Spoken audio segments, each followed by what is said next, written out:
Welcome to episode 52 of Joe Comes. He'll be coming round the podcast when he comes. He'll be coming round the podcast with his thumbs up. Oh, imagine if you came out your thumbs. Imagine if you came out your thumbs. I mean, that would bring a whole new meaning to the terms thumbs up, wouldn't it? Mate, it'd be like Inspector Gadget, you know, his like fingers like open up. It's usually like a key or something. Just spunk. Man, we got sidetracked before even introducing ourselves. Got sidetracked in the introduction. I, of course, am Greg. And I am Joe, obviously. And this is a podcast where we talk about things that involve thumbs coming. Cum thumbs. Cum thumbs. That could be our next podcast. That's the title sorted. Cum thumbs, right. That's it. We only do this podcast to make titles. Now we've made one. We're just going to call it a day now. See you later. See you guys later. All right, all the best.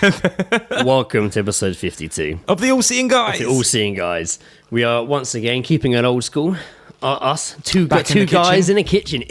We've been in the living room of late. Haven't been in the kitchen in a while. When there's guests, it's usually easier to do it in the living room. And, you know, Joe obviously lives with Kaz, and sometimes she likes to use her kitchen, so we can't always accommodate it. And not for podcasting. But not for podcasting. No, she doesn't just use it for podcasting. No, it's pretty much she uses it for what a kitchen should be, whereas we use it for a party room and podcasting. Done. Sorted. Very rarely in Joe's living room. Yeah. We watched a film in there recently, and it was like, this is unusual. It's true. Yeah, no. What did we watch? We watched Cliffhanger. We did I'd say watch recently, Cliffhanger. It was a few months ago. But That is good, though, wasn't it? It was good. That was a lot of fun. I had a dream about Sylvester Stallone the other night. Oh, really? I dreamt he was driving me. I was in a car with him, and we were driving somewhere, but he was doing the driving. I was in the passenger seat, but he had a pad and a pen on his lap and a calculator, and he was working out like mathematics. And he was driving? Yeah, he was driving. That's incredible. And it was making me really uncomfortable. He was going really fast, and he wasn't really looking at the road. He was working out calculations on a calculator and write them down on the pad. And I was just like, Sylvester, mate, you got to watch the road. He's like, it's fine. You didn't call him Sly? I was in death race. Didn't call him Sly? No, I called him Sylvester. I think enough. I called him by his full name, actually. Sylvester Stallone. But he was like, it's fine. I was in death race. It's made me feel no better. And he Do you took think, me... like, when the police pull him over, they just immediately think he's drunk? You They're just reckon, like, like- license and registration. He's kind of got that status of Schwarzenegger where I find out I re-listened recently to the episode we did with Jay and Tony for International Podcast Day. Oh, yeah. After Jack said he'd listened to it and told me he thinks it's his favourite. You know what? I was doing that thing that people say our podcast does to them. I was just laughing on the bus. Yeah. And we talk about Schwarzenegger saying how he can go anywhere he wants. If he went into a staff-only area, you wouldn't stop him. No, of course not. And I think Stallone's the same. Like, Yeah. I think Stallone, if he walked into your shop and was like, I'm just going into your office, you wouldn't be like, actually, you can't go in there. I don't know. I'd probably question it. Yeah, but we didn't stop I'd it, be would like, you? why? Why are you going? Because I'm Sylvester Stallone. Yeah. Oh, okay, well, go ahead. All right. Yeah, have a good time. Yeah. You wouldn't stop him. This is weird. I'm just going to sit in your canteen. Oh, fine, go ahead. I guess that's all right. Yeah. Go ahead. Help yourself to coffee. Before we dive into content for this episode, I just want to say, if you guys get your fine asses over to redbubble.com and search the All Seeing Guys podcast, you can actually buy t-shirts. Is it? No, mugs, we loads of shit. We officially have merchandise Yes. now. And you know what? We're not making money off it. It's just there. Yeah. I've put it on the lowest fucking price setting I can just so people can buy them. I'd feel quite bad if people had to spend £20 for an All-Seeing Exactly, Guys t-shirt. yeah, I'd say, yeah. like, don't bother. Yeah, exactly. If a time ever came where we ever did this live, then I actually would get some printed and sell them. Yeah. So then we would get some fucking money. Yeah. But for now, I was going to see what's happening. A couple have been sold, so Yeah, well, they're there. you know, if you're out there and listening, thanks for buying a t-shirt. Yeah, get on there, have a go, wear it with pride. You can buy stickers on there too for like a fucking couple of quid, I think. Mugs. And they're different to the stickers that I've been Not giving like... out. They can get mugs. Don't be a mug. If you buy... Don't be a mug and buy our stuff. Fucking Like coffee mugs. You can buy coffee mugs. If you buy 2 mugs, you get 15% off. Really? Mm-hmm. Well, I mean, everyone loves Yeah, coffee. same with bags. Oh. Yeah. Not t-shirts. Not t-shirts, but you can go for the basic t-shirt in basic standard fabric. Does it come in black? It does. It comes in a variety of colours. Excellent. We've got just the font logo, and I've also got the eye logo on there as well. Ah, I drew that. So not that eye logo. The other the better one. Yeah, the one that the one that Tubbs made. Yeah. Oh, that is much better. Yeah. So thanks, Tubbs. Yeah, has to be in a good, nice, high resolution. Mm-hmm. One day, I hope we can get your sketches in a good high resolution that can be made into the merchandise, because that would be an awesome fucking t-shirt. Yeah, we could probably like scan them. You'd have to draw it on the tablet. Ugh. Save it as high res. I'm not having much fun with that tablet. Yeah, I gave it to Jack. I know, Jack's got it, yeah. Jack's got it. I fucking saw like a little preview he did of like a drawing he was done. And I was like, he's already better than me. He spent like a whole day installing it onto Eddie's laptop. That makes sense, yeah. Yeah. Well, now he's got it there, he's going in. It took me like 8 minutes. How's it taken him an entire day? Oh, wow. It took you... You literally plug it. There's no software disk or anything. You literally just plug it in and away you go. Well, if something was going wrong there. Fucking hell. Joe is back from New York. Yeah. Joe is back from the Big Apple. I went away again to New York. Can't get enough of the place. No, how many times have you been now? Oh, like 5. Really? Yeah. Oh, I thought it was only 3. No. You went before, didn't you? You went with your folks, didn't you? So I went like, first time we went was like me and my mum and dad and sister, and then the second time was just me and mum and dad, and then third, fourth, and fifth time was with Karina. As we discussed way back in episode 14, I think, the evolution of holidays. That's it. Actually, maybe not 14, maybe earlier, 16 or something. But yes, the evolution of holidays, going with your mum and dad, then going without your sister or your other siblings. That's it. Your older siblings, because they've had enough of it. They get out first, working your way out to eventually going with your pal. Yeah. It was good. Had a great time. Joe also actually, in a shock move, because he was confined to a plane strapped in a seat, actually watched some newish films as well. I did, yes. If you stick Joe thousands of feet in the air, strap him in a seat and put a screen in front of him, he will watch films. Only because I have to. Yeah.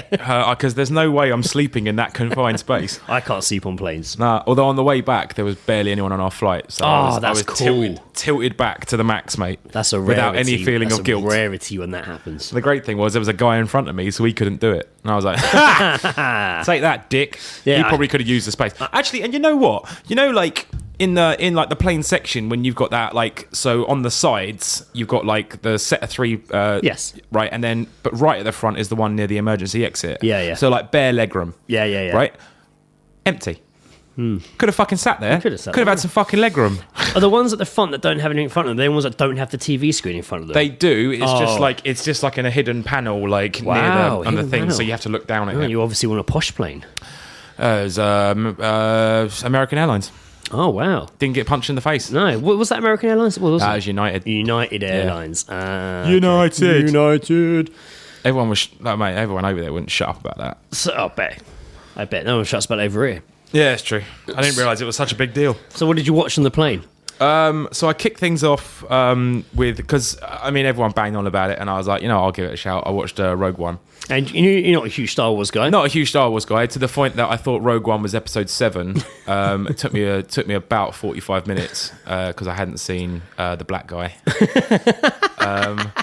So I was just like, I don't think this is episode 7, and then it ended up being Rogue One. It's episode -1. As soon as they started talking about the plans for the Death Star, and I was like, yeah, this is the other one. At least you got there. This is the prequel. Prequel. Don't you right, fucking brilliant. Yeah, great. Absolutely brilliant. It's pretty much a war film. Yeah, very much so. It's a bit grittier. Like... Didn't like the people that were in charge of the Empire.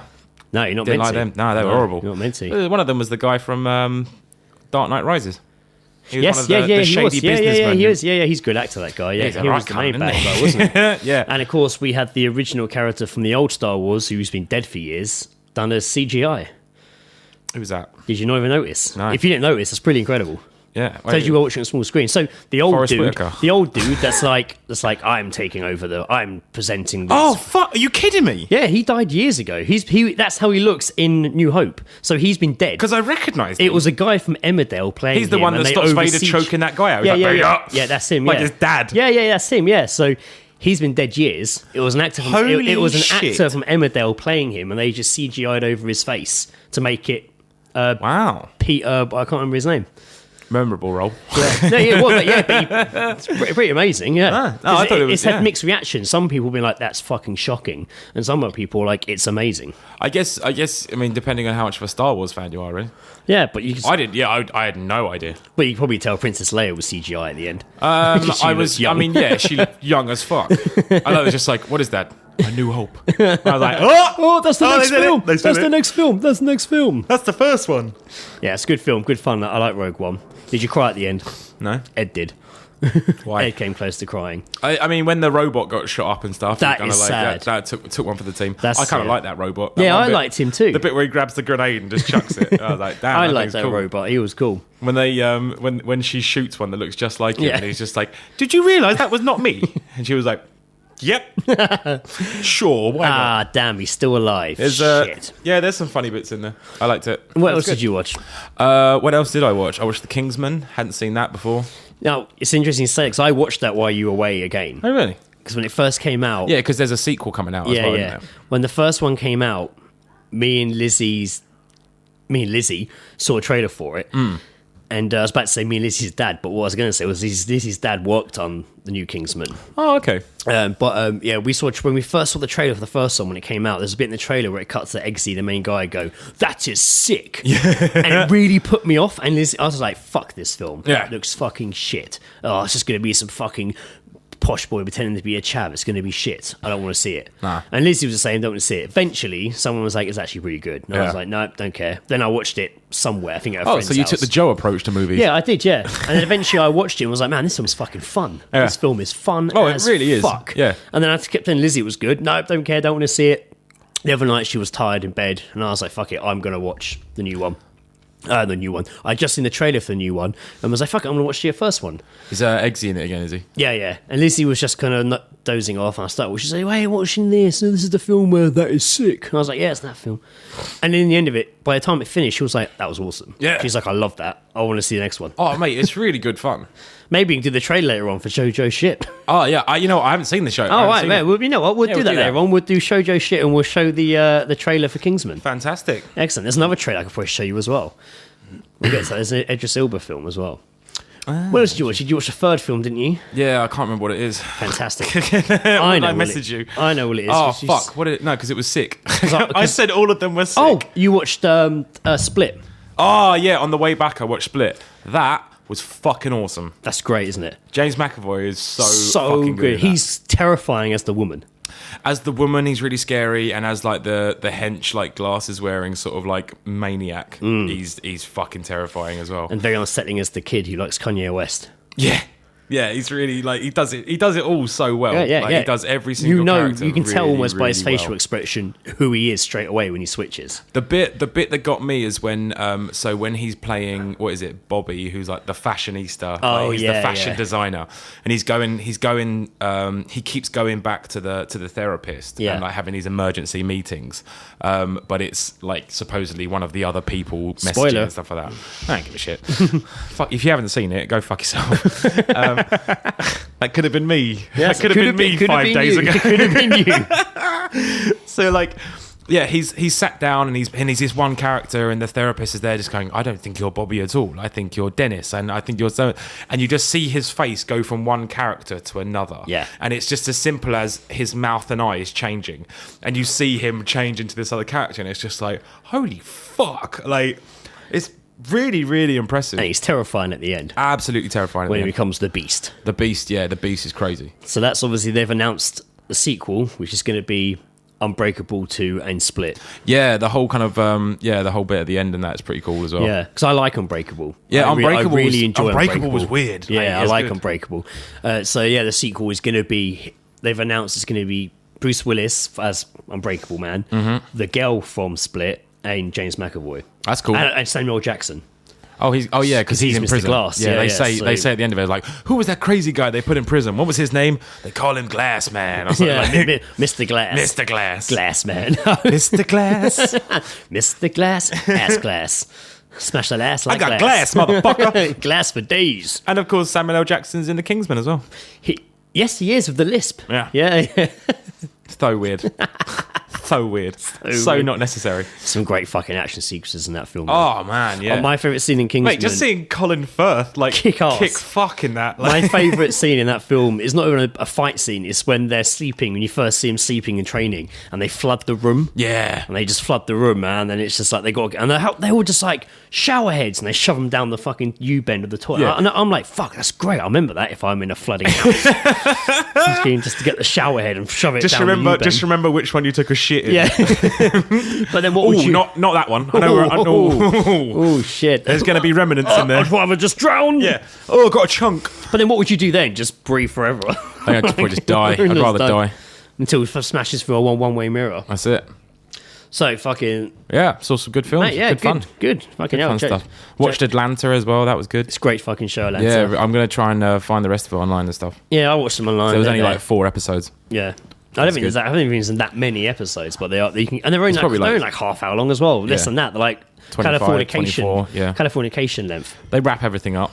They rap, yes. They rap everything. Oh, yes, nice. It's quite hip hop. Nice. Yes. People boy. So of course, so obviously, why in New York? you obviously were talking more about what you did in the sky to and from New York. Yeah. When you were in New York. I tell you, I watched Wolf of Wall Street in the hotel room at like 8 in the evening. Nice. The amount of editing they had to do in that was impressive. It'd be interesting to know how much they edited the versions of the films you saw on planes, because they always edit films on planes. Yeah, I mean... you wouldn't know, yeah. I wouldn't have a fucking clue. No, you wouldn't know, yeah. I'd probably watch it now, like back home, and be like... This is a completely different Well, film. that makes sense now. This would be when I'll be like, they all died in the Rogue One. You'll be like, no. I'd be like, what? No, they didn't. No, they cut all that out. No. Died as martyrs. What did you think about Darth Vader's big finale scene? Oh, yeah. Kicked ass, though. Oh, yeah, don't get me wrong. It's exactly what it's supposed to be in the beginning of New Hope, but it just he does a bit more work. Never really seen Vader do. He doesn't just walk in. I mean, in the New Hope in the beginning, he just sort of walks in after everyone's taken care of shit. But yeah, no, he does. But in this one, he's like throwing people in the air, cutting them in half with lightsabers. And then you watch what would be the next film, New Hope, and at the end, he has a really half-assed fight with Obi-Wan Kenobi at the end, where they're just gingerly touching tips of their fucking lightsabers. That's it. The best bit about New Hope, which I only realised the other week, is that when he actually kills Obi-Wan Kenobi in New Hope, and he puts his lightsaber through him, and for some reason Kenobi disappears. I don't know why, he just fades away. Literally just vaporizes. It actually cuts to Vader stamping on his robe. Does he think I'm going to put him out. Does he think Obi-Wan Kenobi's like shrunk? He's turned into a mouse. Like witches. He's turned into a mouse, and he's just like stamping to get the mouse. Got to get the mouse. Fucking you can't hide from me. That's how mini Kenobi. If you get hit with a lightsaber, you turn into a mouse. You instantly shrink. Mouse Wars. You join Rick Moranis. That'll be one of the other side projects they'll do a trilogy of for Star Wars. The people that have been killed with lightsabers and their life as a mouse. Fucking nail on the head there. Yeah. George Lucas, if you fancy coming back to the Star Wars universe, we have some even more better ideas that will make the fans hate you even more on the choices you've made. Choice. So also New York, I imagine you ever heard a few things. Oh, mate, did I hear some fucking things? I guess you all know where this is going. Oh, yes, it's time for a fucking hit.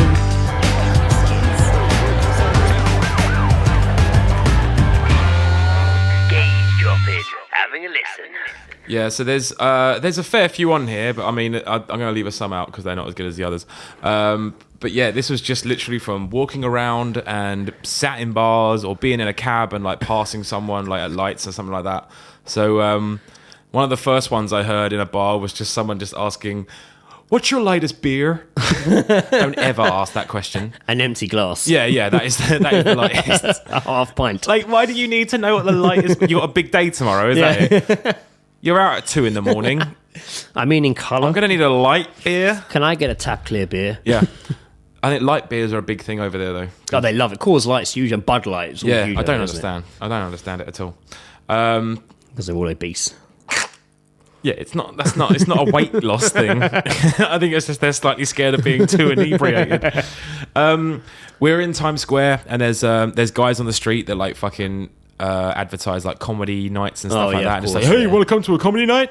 We passed one guy and we're just like, no. And he was like, oh, so you don't like having fun? Like, wow. Yeah. Wow. They then tried the reverse psychology thing, which really annoyed me because he wouldn't leave us alone and we got stuck at the traffic lights. So I started to give it back to him and I was just like, he kept going, just like, oh, so you guys came all the way here to not have fun? And I was just like, oh, you must be trying to be a comedian. Oh, how's that working out for you? And then it was just like, oh, why are you here? And it's like, oh, it's my birthday. And I was like, oh, it's my birthday soon. Yeah, double figures. And it's just like, clearly, you're 35. Yeah. Don't be a dick. Yeah. So like we crossed over the road because we didn't want to pass back him and get like a second earful. So we crossed over to the other side. Passed another guy there who had a different approach, and his was, do you like black people and comedy? And I just went, no. And then just went, no, I like black people. No, you should have just been like, I like comedy. But then as we're walking away, he's like, you two seem normal. Where are you from? And we just ignored him and he just went, all right, good day, mate. I was like, cool, nice try, dude. You picked the wrong normal country. Yeah. Nice try, my friend. Whilst sat in a cab, we were going around a corner, and everyone kind of just sort of like walks past. They say no jaywalking, but no one really pays attention. I didn't see anyone get arrested for it. I'm fairly sure I read in New York they kind of gave up on that because you just can't. It's not possible. Do it. It's impossible. If the cars don't do it, because they really don't. Yeah. So like whilst sat in a cab and someone walked past on their phone, I just heard him say, "Yeah, he got 5 years for rape." Oh, Jesus. Fuck. That's pretty harsh. Yeah. Well, I don't know. If he did rape someone, it's probably quite lenient. I can't believe you got 5 years. Yeah. Only 5 years? I thought that was going to be like a life sentence. Over here, you're probably out in a fucking couple of weeks. Yeah, to be fair. And then probably community service. And then you'll go down for years for having a spliff. The world we live in. I got a few more here. This was we were in a shop. I went in Urban Outfitters and slapped a load of All Seeing Guy stickers all around their shop. Because there were stickers everywhere, and I was just like, well, fuck it. They're not going to recognise one, are they? And Karina got me this one. She was queuing up to buy something, and the guy and girl in front of them, the guy said to his girlfriend in a rather stern voice, "You are definitely not a medium. Stop trying on medium clothes."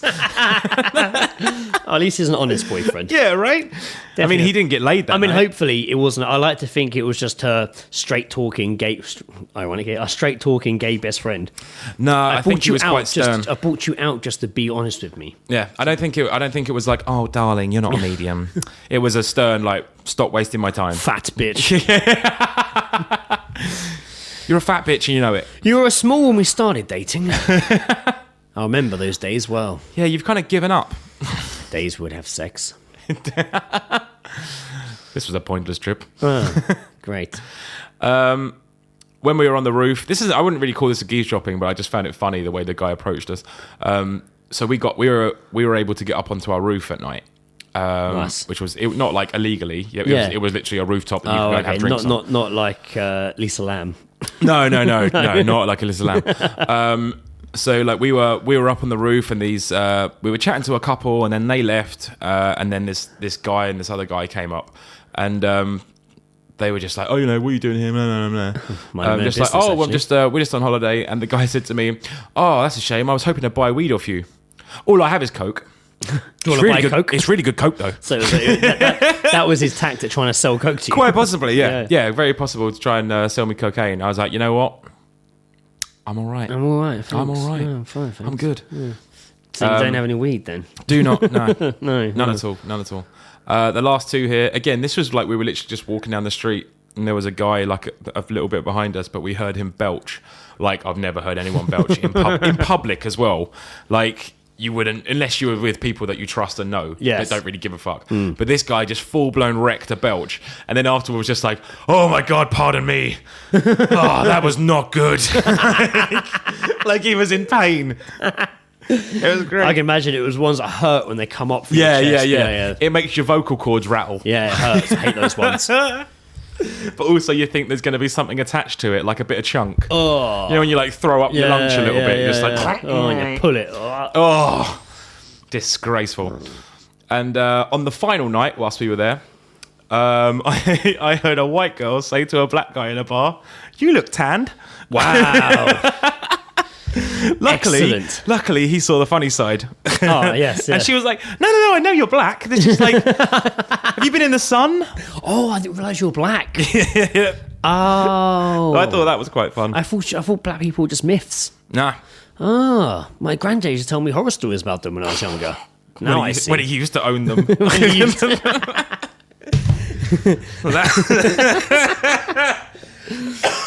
Oh man, fantastic eavesdropping. Yeah, that's what I heard in New York. Years. Yeah, it was. I was keeping my eye out. And Karina helped as well. Karina heard a few, and I was like, right. Karina helped.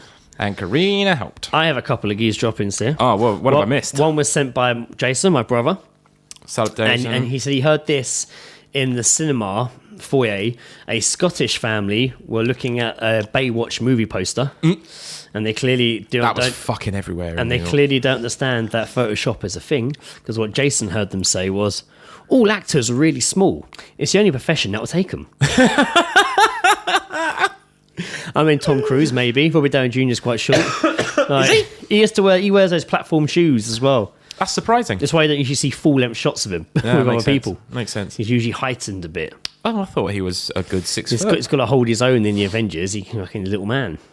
Little man. Yeah. If he actually stood next to a full-length iron suit, he'd probably go up to his shoulders. I wonder what the shortest male actors are. I mean, Tom Cruise is definitely. Oh, Mini-Me, probably. Well, does he count? So, Mini-Me's in those adverts for, like, if you probably haven't seen it, but he's in an advert for like this online gambling place. All right. And it's him being like, he does like a weird rap in it advert. Oh. And he's like, you can't beat the house. Nobody beats the house. And each advert ends for him pretty much going, no! And the camera's zooming into his mouth. Well, like Eggs Benedict. Yeah. My niece is terrified of him. Yeah, he's a scary little fuck. Like, we'll be having dinner and she's like looking around like, I'm really scared of the man. Can I sit in your lap? I'm scared of the little man. And she's talking about Mini-Me. Terrifying. Yeah, he is a little bit weird though. He's not like your average midget. Now, this skis dropping, I heard, but this is more Lizzie's one.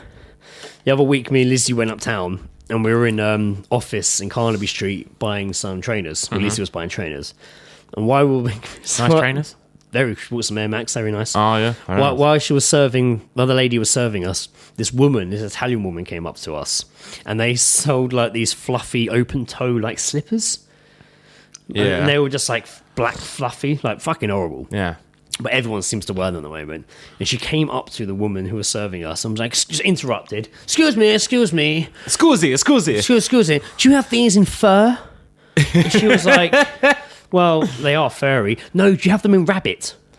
Oh, fuck off. And the woman was like, no. I can imagine the look of confusion on her face. And the Italian woman just like threw it on the floor and walked out. Oh, what a bitch. And Lizzie was like, fucking Italians. I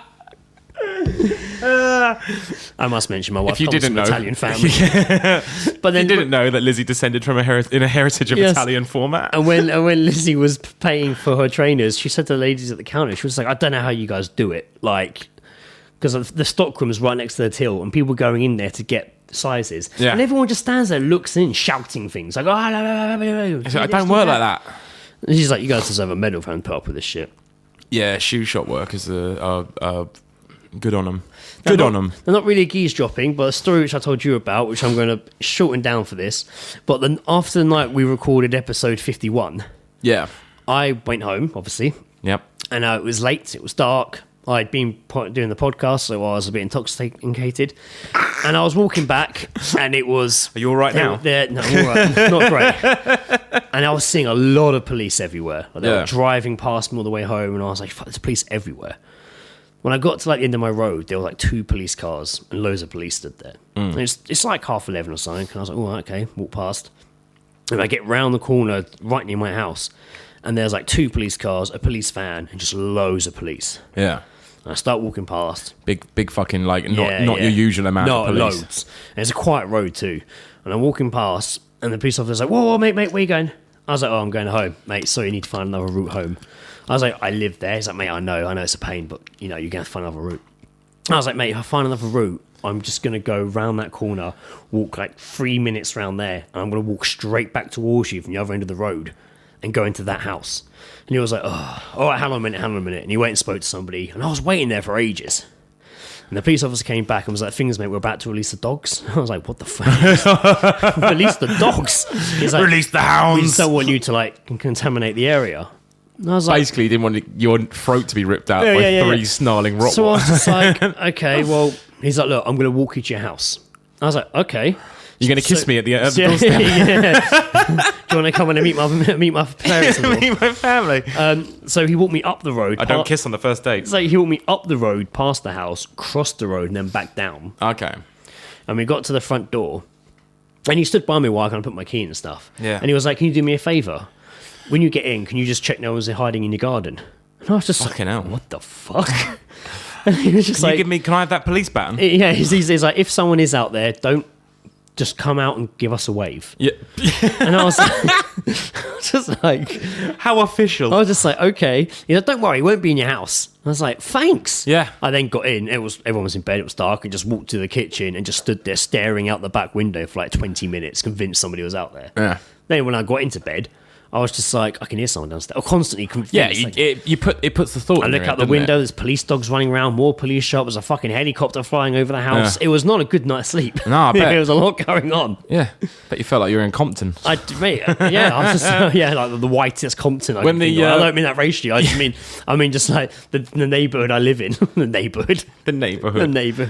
I'm not from the hood. It was terrifying, man. I was just what is going on, man? I keep hearing, and everyone was asleep. I didn't want to alert anyone. Yeah. At one point I did get up and creep to the top of the stairs and look down because I was convinced somebody was down there. I think man, like when I used to live with my parents, I definitely remember something like that happening. But like it was like 2 a.m. and there was this massive sort of like knock at the door, and I just remember I was still awake because again I'm not a big sleeper. Yeah.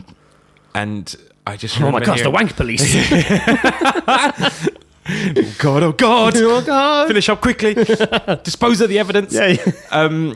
So like I can hear my mum and dad going like, what's that? And I open my door, they open my door, and my dad's just going down in like my mum's dressing gown, which is like pink fluffy dressing gown, to answer the door. Yeah. 2 police officers there, and then they end up coming into our house and like going out into our garden, which I mean you've seen my garden. It's nice garden. It's a bit like, you know, it's quite big, right near the alleyway, but also it's got that little back secret garden. Yeah. So they were right out there just going around, but nothing occurred. But apparently someone had been seen like jumping over fences and that. They were just jumping over fences. Well, I think it was someone maybe just on the rob and they were trying to fucking get away or hide or something like that. I think that's what this was. I think they were chasing somebody and they'd parked their car up and just thrown the keys. And eventually they found the keys. So about 2 a.m, Lizzie woke up about 2 a.m. We could hear the tow truck outside, like they were putting the car on the back. I don't know if they found the car or not, but they were looking for fucking hours. Found his fucking car. Or someone's car. Yeah, that was his car. I just threw his keys. Obviously found the keys and moved him on. I think we had another burnt out car down the back of our thing the other day, because when I got back from New York at like 10 a.m, I went down the shops to get cigarettes, and there was just a fucking fence panel of someone's garden just completely burnt out. Wow. And there was like, I mean, on the floor it seemed like someone had put like sawdust down or something to cover up like the burn marks. Like, but yeah, madness. All goes on over here, doesn't it? It never stops, man. Gotta love Kingston. Check out that Twitter. Oh yeah, check out I Love Kingston on Twitter. I don't really understand who or what it is. Do you think it's set up like, because is it a council thing, do you reckon, or is it like an events page, or it's kind of an events page? I think they talk about local events, but they talk about local. It's meant to be in the description. It says something for you to do as a family for cash-strapped mums and dads. Something for you to do as a family in Kingston. Or is it cash converters? Like. But recently, I don't even know how it came about, but we've just been interacting on Twitter, all seeing guys and I Love Kingston, to the point where now they've actually listened to an episode. Yeah, they took. They asked for like a recommendation. Yeah, they asked for a gentle recommendation. I said there was no such thing as a gentle recommendation, because they basically, I Love Kingston posted about a sausage festival that was happening, and I didn't say anything. I didn't say a word. I just retweeted it. Yeah. I just retweeted it. They replied later on. Not even a suggestive emoji. I didn't say anything, just retweet. And a few hours later, they replied just being like, I noticed you retweeted this. I hope you... This is a family Twitter. I hope you didn't see this as an opportunity of schmut. No, not at all. And then exactly. And then a student housing company from Twitter then responded to it, saying, if it was Schmutfield, it went over our heads. And then I Love Kingston responded by being like, don't let the all-seeing guys drag you down to their dirty level. So it started to sound off like it sounded like a little bit of a dig. Yeah. And then I was just like, I love you, I Love Kingston. Yeah. And she was like, oh, I'm quite fond of you guys too. A little kissy emoji face. And the relationship's blossomed from there, really. There you go. Like, there's been interactions before. Yeah. Like, I think the first interaction was over a picture of a mangina you could put on that gave you camel toe. Yeah. Like, to be fair, I thought I saw one of those in New York, just ended up being a woman with a really fat pussy. Yeah, wow, Jesus. Fucking hell, its own airport. Oh my God. It looked ridiculous. You know those hills in Super Mario 3 in the background? It was like 2 of them. It was ridiculous. With little one-up boxes hovering above the top. It was either her vagina was too big for her shorts, or her shorts were too small for her vagina. Nothing can contain the vagina. Release. Just gushes everywhere.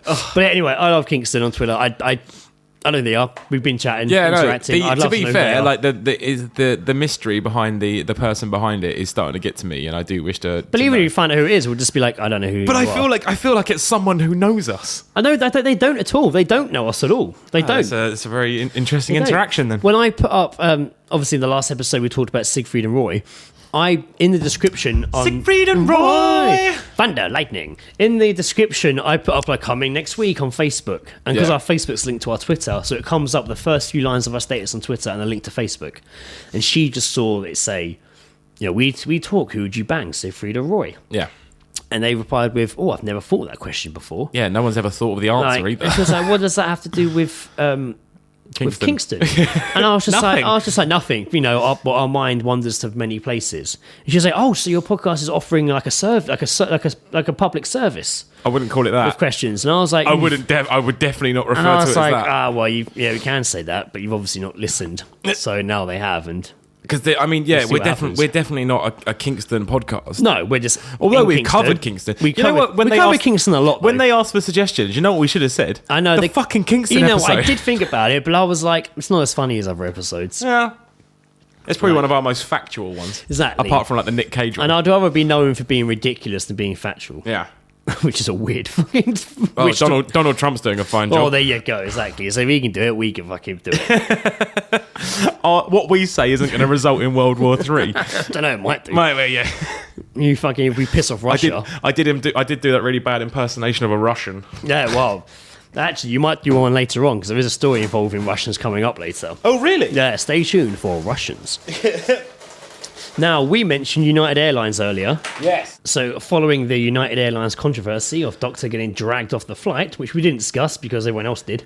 He got his fucking teeth knocked out. Yeah, and it's not the kind of story we usually talk about because it's everywhere. Yeah. But this one, which is about United Airlines, popped up. And it's one we can... This has happened after the whole beat-up situation? This article actually came out 29th of April. Okay. So by the time this comes out, it's been ages ago. But, yeah. We do things on our time. Deal with it.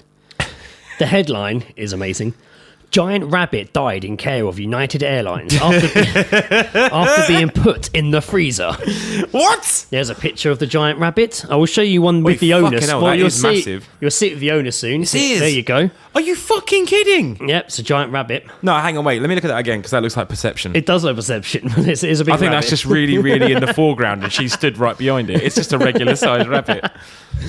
So... Simon, the 3-foot-long giant rabbit, died at United Airlines pet holding facility in Chicago after a flight from London. It is now said that the pet, reportedly to have been bought by a wealthy celebrity, was in fact alive when it was taken off the plane but died while in holding. An airport worker says that the animal, who was expected to grow to be the world's biggest rabbit after his father Darius grew up to 4 foot 4 inches, was placed in temperatures of 0 to 2 degrees by mistake. Are you fucking... How are you going to mistakenly put a rabbit in a freezer? He then reportedly froze to death after being left there for 16 hours. Jesus. The rabbit arrived fine, but there was some sort of mistake, and it was locked inside a freezer overnight. Fucking hell. Everyone thought he was just having a nap or something. Nobody realised it needed to be taken out. It's a rabbit!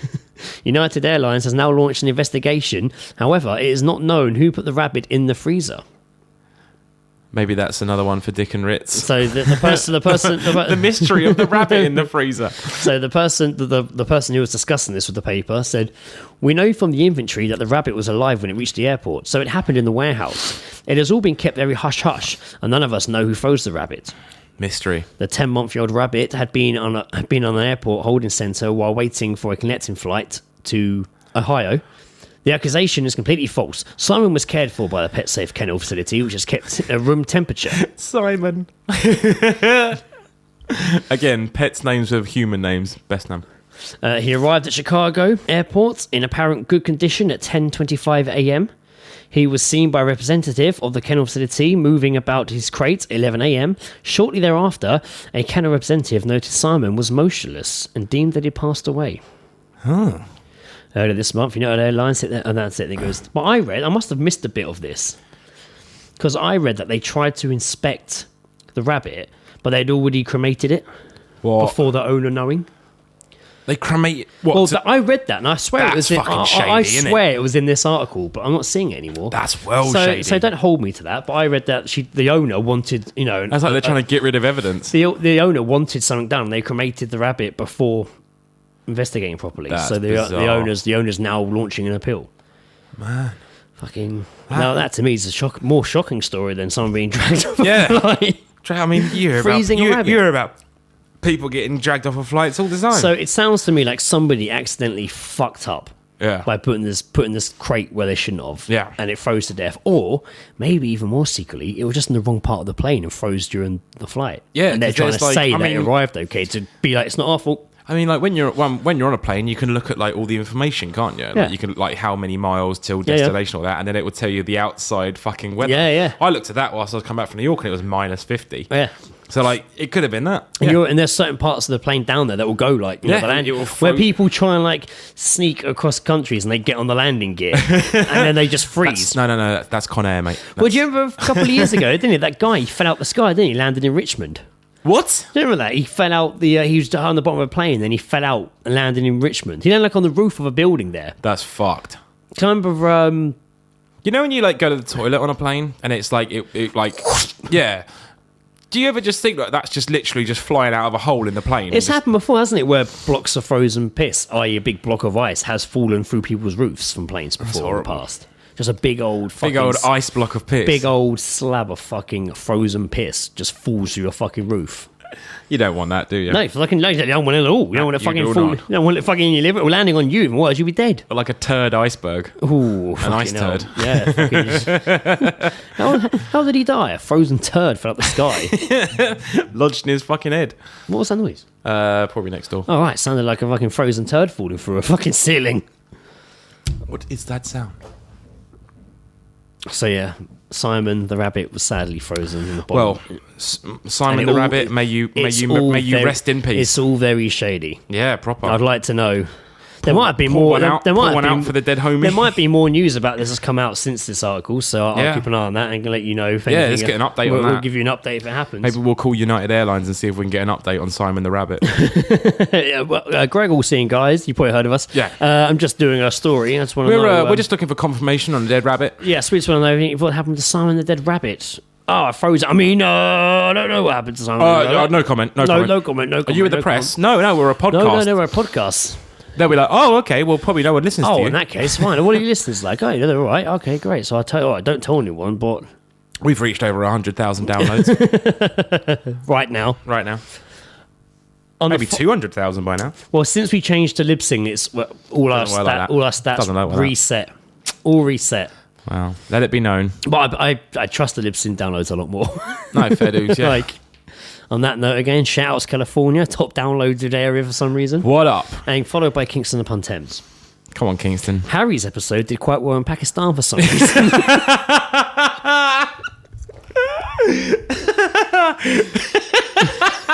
We've never ever had any downloads from Pakistan. But yeah, Harry's episode. And Iraq. He had a couple in Iraq as well. Why? I messaged him saying, Harry, man, do you have like a secret following out there we don't know about? Yeah. He said something back that I can't remember what it was. But you can't repeat. Yeah, I probably could repeat it, but I can't remember what it was to repeat. On the subject of follow-up stories. Yeah, what we got? You may remember a while back, we talked about a baby that was punched in the face in a supermarket.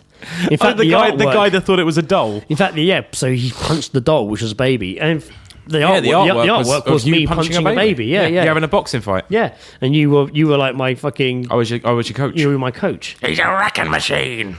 So, we have... This is the best headline I think we've ever fucking seen.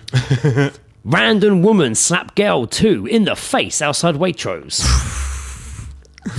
God damn. A 2-year-old has been slapped in the face in front of her mother by a woman who approached them in a Waitrose car park. Apparently... She was just looking for a fight. She said the attacker told the parent that the girl should be in a pushchair.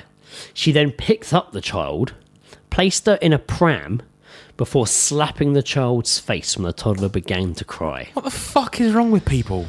Fucking snapped. The police said the woman, who was described as white, in her 60s, fucking white people, and around 5'4" inches. It's quite a detailed description, isn't it? It is, yeah. White. 5'4" inches. She then walked away from the car park in Kingsthorpe, Northampton. She's said to be slim-build with black frizzy hair and wearing bright red lipstick and a black coat, trousers and boots. That sounds like baby slapping a tartar to me. Yeah, that's got baby smacker all over it. Anyone with information about the incident at 10 a.m. on April 27th is still asked to call officers on 101. Fucking hell. So they didn't even know who it was. Yeah, she just got some sounds of it. She just got away with it? Sounds like she just went up, picked up this child and said, your kid should be in a pram, put her in a pram. The kid cried because a random woman had picked her up, so she slapped her in the face and walked off. Fucking hell. Now, you're soon to be a parent. Yes. Congratulations, by the way. Thank you. To you and Lizzie. I did a sex. I did a sex. Is that how you're pronouncing it to everyone? First time. Got it right. Yeah. Got it right. It's the only time I will ever have sex. Yeah. Now, if that's your kid, you're going to lose your fucking Swede, aren't you? Yeah. You're going to absolutely go apeshit. Yeah. I'd probably push chair over to get to the person that slapped my kid. I mean, you know what? Even better would be Lizzie's fucking. Lizzie would destroy her. Lizzie would fucking break bones. Yeah. And you know what? Quite rightly, I think it'd be a great time for. They slap my kid. It'll be a great time for the kid to learn about the world. Self-defense. Lizzie, you're going to learn a valuable lesson here in kicking ass to random women that slap kids. Fuck yeah! Here we go. I think anything that might have happened. Shit to that all woman, over her face. Yeah. Use what you've got. Yeah. Batter her around the head with a baguette that you just bought in Waitrose. One of those really like tough ones. Yeah. Really do some damage. Waitrose as well, just hanging around Waitrose car park, slapping kids. Man, people are fucking weird, aren't they? It's strange that you would just pick up someone's child. I remember working in a shop years ago, and I was the only guy that worked there. Yeah. So I was always upstairs on men's floor, and it was fucking boring as shit. And one day this guy came up, and he had their little girl must have been about 2, maybe 2-ish, and he put her on we had like a sofa, and he put her on that while he was looking at shirts. Yeah. And this little girl was just sat there, and then these women came upstairs. And one of the women saw this little girl and was like, "Oh my god!" and ran over and picked her up. Oh no! And was like boundaries, and mate. was like boundaries. Was like holding her up. And their dad looked around and was like, "Whoa!" He wasn't a dick about it. He handled it quite well. Yeah. He was kind of like, "Oh yeah." He kind of took the baby off her. Yeah. And then just kind of held her while she was like, "Ah!" And then he was like, "Okay, I'm leaving now." And you could see him staring at her. He looked at me as he left. Well, no, I think in that sort of situation, you're a bit concerned about a stranger approaching and picking up your child. Because what's to say they're not going to just fucking dart off with it? Well, there was that footage recently, wasn't there, of that guy, the woman turned her back for a second and someone took their kid out of the shopping trolley. Yeah. It's insane. That's it. A friend of mine who was to work in a shopping centre in Ireland said that she was there a day where a kid went missing.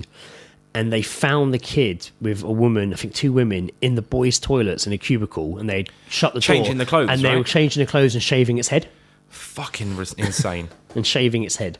That's it. That's fucking. Anyway, we're dark sidetrack now. We're getting incredibly dark. I'm gonna make it darker. It's nearly the anniversary of Maddie McCann's disappearance. And had that not just happened? It was still to come. Wait, what date is it? Oh, now it would have been way by now. What's the date now?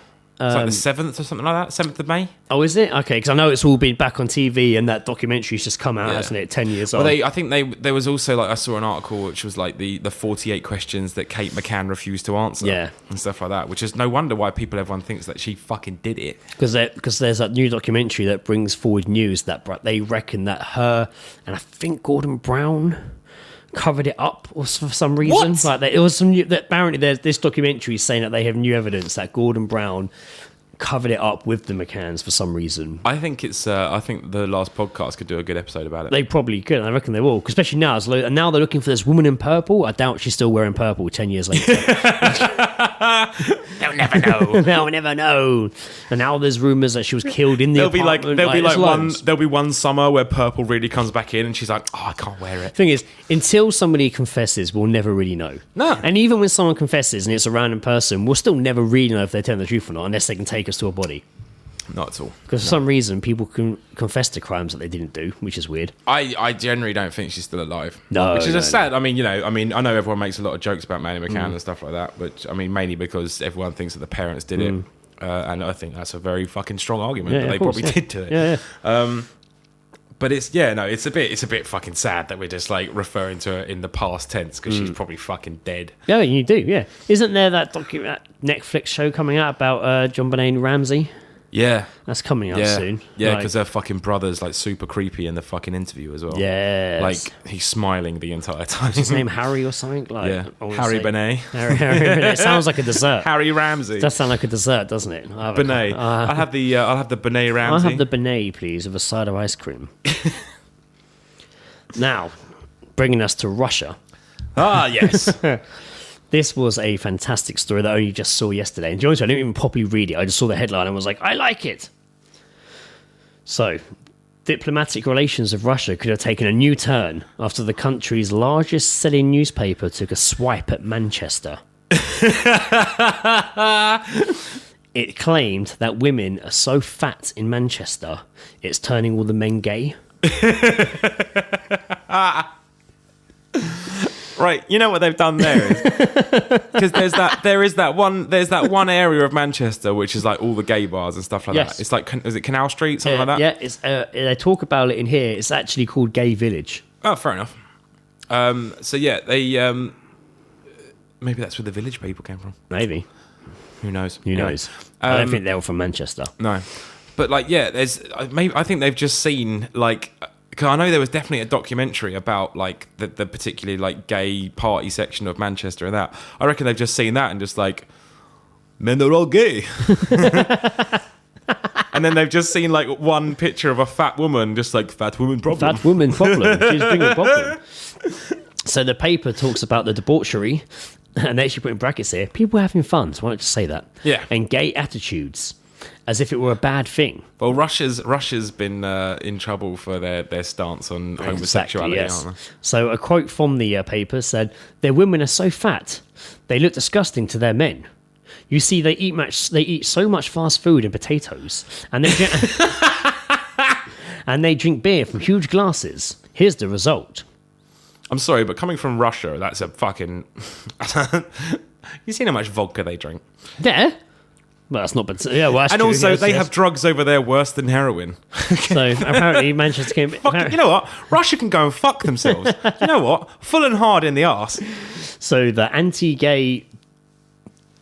Fucking, I can't read that. It says here, the anti-gay diatribe by fucking. It's gonna be an interesting read. Oh, like diatribes, like the anti-gay diatribe by Komsumlika Pravda. It helps if you have a slight Russian twang. Prepared with criticism of women, claims Manchester was an example of a city that Moscow due to host the World Cup FIFA next. Oh, fucking hell, I can't do this. Hang on. You want to give it a try? I'm just going to skip this whole bit. They also said, it's true, there are many fat people in Manchester. Skip to the end. Local young women don't mind when fat hangs down from their stomach and bodies and does not fit into jeans. That's not just Manchester. Whenever they go into a nightclub, they put on tight-fitting leggings and mini dresses. It's hardly possible that men turn gay because girls are too fat. Well, I think as well, if you've got like this skeletal Russian woman, of course everyone else looks fat. I could just be regular women. I'm sorry, we're not fucking living off vodka and plutonium. All they're doing, they're probably just upset because in Manchester there's a whole part of the city for gay people. Yeah. You know, and you can't just go there with a guy and a girl and going to clubs. Like, yeah. You know, it's what it is. It's gay village. Mate, I've been to plenty of gay bars. Yeah, it looks not fun. Gay. It looks fun as fuck. I'm not gay. I know. Okay. No, and I believe you. But I got told I could be gay. But they get a bit upset by who? Amy, Callum's girlfriend. Oh, right. She said I had the mannerisms. And that's all it takes. That's all it takes. I mean, you did have an arse. You did have a cock in your arse at the time. I did not, no. That's the mannerism. The manism. The manism. Deep inside. Mangism. So I think what they've done, they've seen all the gay from Manchester and be like, well, women are fat over there, so that's what's done. That's it, yeah. Women are fat everywhere. I did message Gareth from Open All Powers with this article. Yeah. To ask him if he, he's very close to Manchester and goes out in Manchester. Let's give him a call. Well, I messaged him and I asked him if it was true. Yeah. I was like, is this article true? Do the fat women in Manchester turn guys gay? And he replied with, "This is amazing. There are some porkers, to be sure." This is great. It's like we've contacted Manchester Council. Yeah, I know. Really, just a spokesman for Manchester. A spokesman for someone who lives just outside of Manchester. So this is amazing. There are some porkers, to be sure. The kind of girl that has got... the kind of girl that has got many flap and folds, you've got to dip her in sherbet to find the wet spot.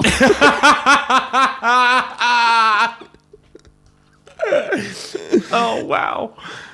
I'd never heard that, and I loved it. That is good. I like that. I'd never heard that, and I fucking loved it. Dip her in sherbet to find the wet spot. I like that at all. You have to buy a lot of sherbet. Yeah, I don't think I've got the kind of money to buy that amount of sherbet. Do you want to go for sex, or as we call it, dib dab? Dib dab in. Dib dab. Do you remember dib dabs? Yeah, of course I do. Old school sweets, mate. Yeah, but the sweet stick that they gave you was bollocks. Oh, of course it was. So you just end up using your finger. Oh yeah, like it was Coke. It was kids' first Coke. Yeah, just rubbing it on your gums. Yeah, it was first Coke. That causes gingivitis. First Coke. That's my first Coke. I remember my first Coke. It was a dib dab. It was a dib dab. I dibbed and dabbed. I only gummed it. I only did it on the gums. No, I don't dabble in That's Coke. how you don't get addicted. Dib. That's how you don't get addicted. I'm a dib dabbler. You rub it on your gums. That's how you don't get addicted to dib dabs. To dib dabs. Just fucking snort that. You snorted sherbet, didn't you, before? Wasabi. No, I swear you snorted. Do you not snort sherbet as well when Jamie made you do it at a wedding? Oh yeah. We were at a friend's wedding and they had a selection of sweets on the table for the kids, and Jamie. For the kids that you were at. Yeah, I know. Jamie just grabbed a handful of like sherbet straws, like the little 5p ones. Ripped the end off. And we sat down at our table and just like threw like 2 of them at me and was just like, do your thing. So like I'm there like cutting up lines of sherbet. I then realised that were there any kids at the table? Nah. It was like me, Karina. You guys were the kids' table. It was like me, Karina Bullen, Johnny and Donna from the pub, and then Jamie and his wife Ren are all sat at this table, and I'm there like pouring out this like line onto my plate, and we were all like sat down for dinner. So everyone's like talking at their tables, and then all of a sudden I realised that it got incredibly quiet, and then I realised that about 7 tables were looking at me cutting up this white suspicious powder, and I was just like. And then I look over at the head table, and like the bride, who was my boss at the time, was just like, "What are you doing?" And I was just like, I just like held this sherbet straw up, and I was just like, "It's all right, it's sherbet." And then she rolled her eyes, and then her dad was just like, "What's going on?" She told him, and he just went. Brilliant. He's gonna have a seizure later. Yeah, that was when that sherbet gets behind his eye. That was when I hadn't learned how to behave at weddings and realised that. Yeah, no, but like behaving's boring. No, but there's getting drunk. Like Friday. Wedding drunk's a different level. Wedding drunk is a completely different kind of drunk. Like you're unable to really fucking take control of your decisions, and it gets quite dangerous. Yeah. I remember at fucking like Matt's wedding, I got fucking super drunk, and I walked off, went to reception, asked for a pen and paper, and wrote him a letter. Apologising? No, just like saying like it was just like a letter of just like. I really love you, man, and I'm really happy that you're so happy and got married and invited us to such a special occasion. Like, it was a dumb letter, dude. Like, did you give it to him? Yeah. You just went and handed it to him? I went up and handed it to him, yeah. I was just like, thanks, I wrote this letter for you. He was just like, thanks. This is a lovely wedding gift. I prefer you just got me a wedding gift, but fine. Yeah. Oh, mate, it was fucking terrible.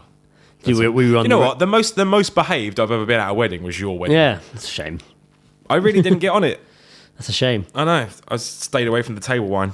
Oh, I see. I stayed away from drinking properly until after the first dance. Oh, good shout. I had a few during the day, but like I always find that the table wine always does me in because that's what gets you wedding drunk. Wine gets you fucked up, and then once you're away from the table, that's it. You're on your Jack and Cokes, your beers or whatever. So you're getting all fucking mixed up. Yeah. Then people are buying shots because they're like, "Wait, wedding!" And fucking no. I've been at weddings at a table where I drink red wine. Yeah, I drink the red wine, and no one else does. Yeah, I don't know what the deal is. I don't know why no one likes red wine. Sometimes it's the best one. It's fucking so good. It's just me and maybe one other person, or just me, and I have the whole red. And there was one wedding where this guy I'd never met him before. Only me and him were drinking the red wine, and because other tables weren't drinking theirs, he was like, "Oh, if they're not drinking theirs, can we have their red wine?" Yeah, weird, mate. Fucked. At Matt's wedding, he ended up kicking a baby on the dance floor by mistake. I say baby, a little girl. I watched it happen as well. I watched it happen, man. Mate, that's you been frame shit, man. Dancing away and just like doing the New York or something. He just fucking kicked this kid. That it was amazing. Brilliant. I think at Matt's wedding as well, there was only me and this guy Dominic who were drinking the red wine on our table. So we got through the first one before any food came out. Yes. Then we asked for a second. And then we asked for a third, but they wouldn't give it to us. So when Matt was going around mingling with the tables, we were just like, Matt, you got any red wine on your fucking top table? And he was like, yeah, loads of it. Do you want it? By this point, they'd taken our wine glasses away from us to try and stop us drinking. So we just sat there with a bottle of it, just pouring it down our throats. Oh, man. Disgusting people. That's cool, though. Yeah, it was good I fun. wonder why, or maybe because in most cases of a wedding, you don't get charged for the wine not drunk. Yeah. So that's probably why they were just like, don't.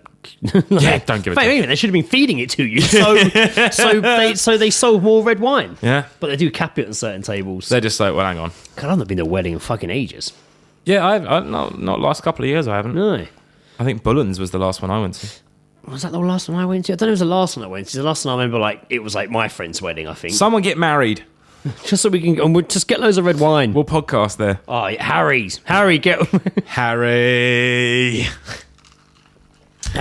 Please let us podcast at your wedding. Yeah, please. He was even saying the other day, he was like, because when I first put out the Harry episode, Harry texted me being like, God, this is awful. And I was like, no, mate, he was great. talking about us. And then I saw him last week, and he was just like, actually, I gave another listen. It's pretty good. He was like, I'll be more than happy to come on that again. And I was just like, would you now? I like the bit where he knows that I'm setting it up for a list, and he's just like, I see what you're doing there, Jackson. And then throws it all back in our faces later on. He gets very fucking sidetracked. Because I was just like, have you got a list? And I was like, yeah, but if you haven't got a list, then there's no point in me doing it, because I was just going to interrupt your list. So we made up a list. I had to find a point. Like Jeff Goldblum, Harry finds a way. Yeah. He's going to be in the new Jurassic World, I hear. Oh, Harry. Yeah. That'd be fucking awesome if Harry Bone was in Jurassic World. They couldn't get Jeff Goldblum. Yes, no, I saw that. Jeff Goldblum's going to be in it for... I don't know if he's a main role, but he's going to be in it. Surely he's going to be... Oh, yeah, he'll be the same actor. Yeah, he'll be the same character, because he was in Lost World. Yeah. It's in the same universe, so yeah. That'd be interesting. I'd like to see that. It's meant to be darker, apparently, the next one. More darker and scarier. Really? They say. Well, that's what Chris Pratt said, anyway. That'd be interesting. They started filming on that. Chris Pratt and Jeff Goldblum take on dinosaurs. I'd be more than happy to watch that. Yeah, that's pretty good. Filming some bits in London, apparently. Yeah, he was in Richmond, wasn't he? Was he? Well, no, I mean they were. I think they were in like Shepperton Studios or whatever studios and stuff like that. But there was a great when they were filming Avengers. There was a great picture of a restaurant in Richmond with just Joss Whedon and all the Avengers, just in this little like fucking restaurant. Oh, in maybe Richmond. it was that. And they were no, but I think you're right there. But they were all there, just in Richmond, just hanging out. And with the shop I worked for had a concession in House of Fraser in Richmond. Yeah, and they sent all the stores pictures of like Robert Downey Jr. like there buying stuff, doing selfies with the staff. Nice. See, Richmond gets some, man. Yeah, that's it. We were whilst we were in New York, there was a particular shop that Karina wanted to go into called Kate Spade, and she was so while she was sort of like looking around at all the nice things, I was just kind of standing there like a bloke does in a woman's shop, and just like, oh, thank God they had Primark stand. Thank God they had Wi-Fi. Oh, that's great. You know? So we're sort of like, she's walking around, I'm sort of standing there, and I make eye contact with like one of the sales ladies, and she was really nice. She was like, oh, where are you from? And I was like, oh, we're from London, and she'd been there previously, and she was like, oh, I love London, I miss it. You know what? I really love hula hoops. Fucking hula hoops. Love them. Hula hoops are Monster Munch. And I was just like, oh yeah, don't get me wrong, love a hula hoop, man. And she was like, the salt and vinegar ones. And I was just like, oh, you are from America, aren't you? Hang about. Like, you can't get them everywhere. Yeah, They're not easy to find. They're the blue ones, mate. Yeah. You can now get the chili ones easier than get the fucking salt and vinegar ones. That's it, yeah. Salt and vinegar ones, my mum used to eat those. They were like reserved for like multi-packs. Multi-pack buys, That's it. They are super rare. Yeah. But she was, she was lovely. And she was kind of sort of like just dropping all this English stuff. Like, we went in there a couple of times, and she remembered us like each time we sort of went in there. And oh, they're back. Yeah, no, she was just like, English people. And the other thing she brought up was when Karina was buying something, we were at the desk, and she was just like, so I don't know if this is a bit before your time, but how about that basil brush, eh? Oh, wow. I was just like, his sarcasm's brilliant. But she was like, she made some valid points. Like she was, so like obviously she'd spent like some time in England and that, and she was just like, I remember when they tried to like bring like Little Britain over here and no one got it. And I was just like, to be fair, I didn't even get it. No. Like, I fucking hate David Walliams. So the thing is, at that point, I didn't know enough about David Walliams to hate him. Nah. I just knew him from Little Britain. I mean, So I didn't mind Little Britain. I quite enjoyed it at first. Then it got really fucking boring. They and then David Walliams got really annoying. Yeah, he is an absolute shithead. Fucking cunt. I fucking hate him so much. Just come out as gay. Just say everyone I'm He's married to a supermodel, isn't he? No, divorced, mate. Oh, are they? Yeah, why? Because he's fucking gay. The plot thickens. He's fucking gay. I'm telling you right now, I'm going to start a campaign to make David Walliams come out. He can bang all these chicks as one. They're just beards. I know the lingo. They're just a cover-up for his gayness. He is out there swallowing salty seed on a Salt regular... and vinegar hula. He's out there like slopping down. I wouldn't mind if he was gay. Yeah, I wouldn't give a fuck. You know what annoys yourself. me is that he's not telling the truth. Yeah. He's full on bent. Well bent. Maybe it's because of the things like this he doesn't want to come out. What? Like I'm going to go up to him and be like, you're gay. Maybe you could George Michael him. Maybe you could accost him in some toilets. I'd rather not. And when I say George Michael him, I don't mean kill him. If I was stood next to David Walliams in the toilets, I'd definitely slap his dick whilst pissing. Wow. Just so that the dick goes down and just sprays piss all over him. And then I'll just, whilst I'm running out, just be like, tell everyone you're gay. And I won't tell anyone what happened here today. He's just got... But look at him. Like, it's just like, look at the, like he loves dressing up in lady clothes. That's English humour. Yeah, no, but like, I mean, you know, a lot of people do it and stuff like that. But fucking hell, just tell everyone you're gay. David Walliams. It's very, very obvious that you're gay. Oh, if you listen, David Walliams, Joe has spoken. I doubt he is. No, I doubt he is. Well, he's a kid's author now. We discussed this on the last episode. Telling kids how it's all right to come out as gay. In fact, you had a very similar rant on the last episode as well. Oh, I'll tell you what I did see in New York. A place called Dyer Street. Oh, Took a fucking photo of that. Yeah, it's nice. Very nice. Danny Dyer's got his own street. Yes. Oh, mate, I've been following that Danny Dyer Twitter, the bot one, where it's just generating tweets. Look, the games we would play. You know what? I'm Danny Dyer and this is. I'll tell you what, that geese stuff really fucking took a trip, didn't it? Oh god, it got boring really quickly, didn't it? Because I know you posted two. It was the Leaning Tower of Geese. Yeah. I can't remember what the first one was.